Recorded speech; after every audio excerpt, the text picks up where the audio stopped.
A Procuradora-Geral, Raquel Dodge, propôs mandado de segurança contra decisões do ministro Gilmar Mendes que revogaram prisões provisórias do ex-governador do Paraná, Beto Richa, PSDB, e de outros investigados da Operação Radiopatrulha e de outras pessoas que pediram a extensão da medida. Concedidos de ofício, os habeas corpus foram analisados pelo ministro em decorrência de ter sido ele o relator da arguição por descumprimento de preceitos fundamentais ADPF 444, que resultou na proibição da condução coercitiva.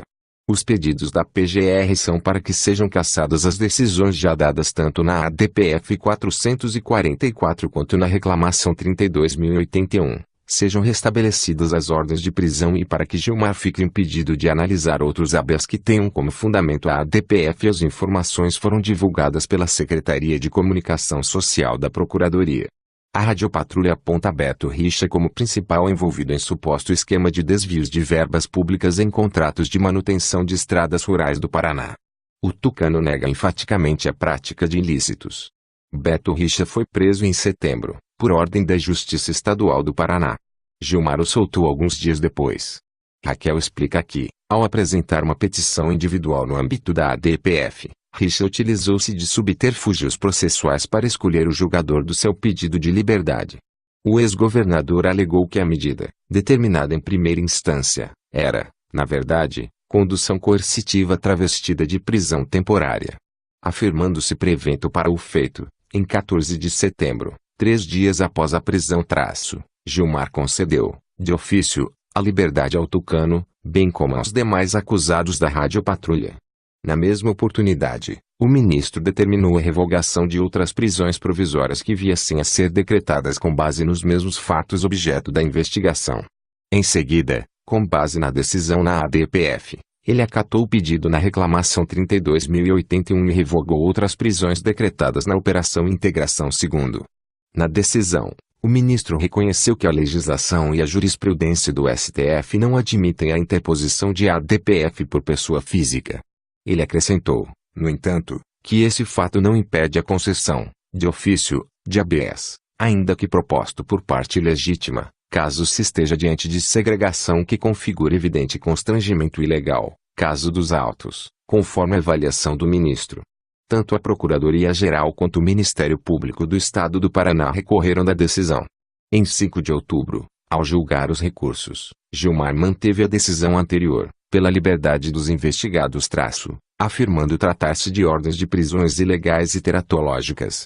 Sobre o argumento apresentado por Raquel de que, a prevalecer a decisão, o ministro se tornaria revisor universal de todas as prisões provisórias determinadas no país, Gilmar Mendes escreveu que eventuais pedidos que não tenham relação com o objeto dos autos e que não guardem indícios de ilegalidade ou teratologia não seriam acatados, sendo encaminhados para distribuição.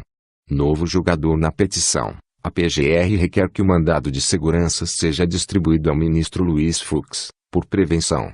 Fux foi escolhido para apreciar um outro mandado de segurança do Ministério Público do Paraná, também contra a decisão de Gilmar, favorável a Beto Richa.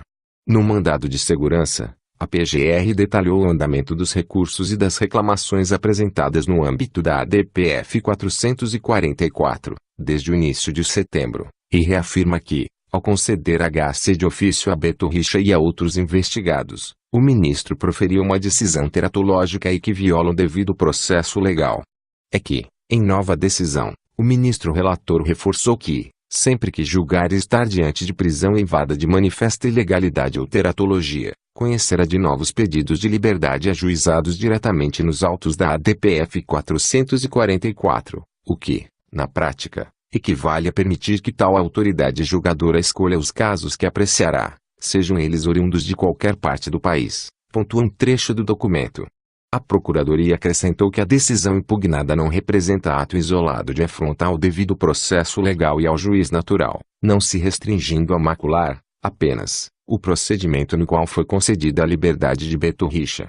Trata-se de decisão apoiada em fundamento aplicável em números e incontáveis outros casos, a rigor, a todas as prisões provisórias do país que, ao ver do ministro relator da ADPF 444, sejam manifestamente ilegais, enfatizou, destacando que o ministro poderá ser o relator de todas elas, de modo que a ofensa aos princípios do devido processo legal e do juiz natural, bem como as regras de distribuição de competência, pode ser reiterada e constante. Ao explicar a violação ao devido processo legal, Raquel lembrou que uma das exigências para se respeitar esse princípio é a necessidade de assegurar que as decisões sejam proferidas por juízes independentes e imparciais, aspecto que remete ao juiz natural. Para a procuradora, a decisão, apontada como ato coator do ministro, fere os princípios, por permitir que uma parte, de forma arbitrária, escolha o relator da ADPF 444 para analisar sua prisão e que, este, escolha que casos quer julgar. Esse entendimento dá aso à supressão de instâncias e desrespeita os ritos e procedimentos legais que prevêem a competência por distribuição aleatória, enfatizou. Supressão de instância no mandado de segurança. A PGR afirma que a decisão do relator da ADPF também afronta as regras procedimentais consolidadas em julgamentos recentes do STF, segundo as quais, a Corte só pode conceder um H-7 de ofício se a concessão fosse possível caso tivesse sido requerida pelo interessado. No caso concreto, conforme explica Raquel, os envolvidos, Beto Richa e outros investigados, não poderiam solicitar H-C ao Supremo, uma vez que a ordem de prisão não partiu de autoridade diretamente sujeita à jurisdição do STF. Nesse contexto, o acatamento do pedido configura a supressão ilegal de instâncias. Para Raquel, além de fragilizar o processo legal, a decisão que suspendeu a ordem de prisão dada por um desembargador do Tribunal de Justiça do Paraná, sem que tivesse sido apreciada pelo Superior Tribunal de Justiça, causa insegurança jurídica. A sensação é de que, a qualquer momento, a sociedade pode ser surpreendida com decisões tomadas completamente fora do compasso procedimental previsto na ordem jurídica, anotou. Ela completou que o sentimento de insegurança jurídica é nefasto ao sistema de justiça. Por fim, a Procuradoria afirmou que ainda que se considere que ministros do STF têm competência para conceder habeas corpus de ofício em atendimento a pedidos de liberdade submetidos diretamente à Suprema Corte, é certo que tais pedidos devem ser distribuídos livremente aos integrantes da Corte e não direcionados a um ministro específico, como fez Beto Richa na petição.